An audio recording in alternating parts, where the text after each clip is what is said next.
Hi guys, in this video I will show you that how you can fix the Rainbow Six Siege error code 60x0000100000 and I will show you guys the effective solution to fix this error.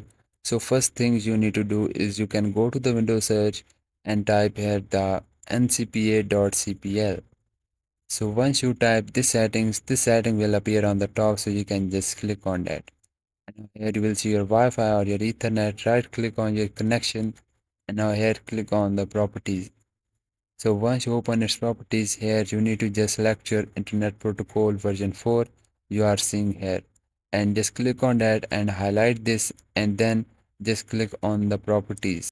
And now check this box of choose the following DNS addresses and type here in the preferred DNS 8888 and in the alternate DNS register the 8844.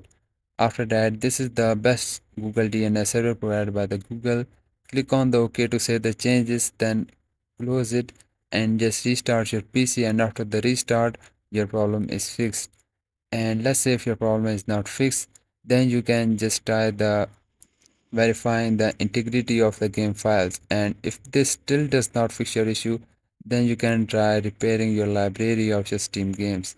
And I hope guys this solution work for you, and if yes, please don't forget to hit the like button, and I will see you guys in the next video.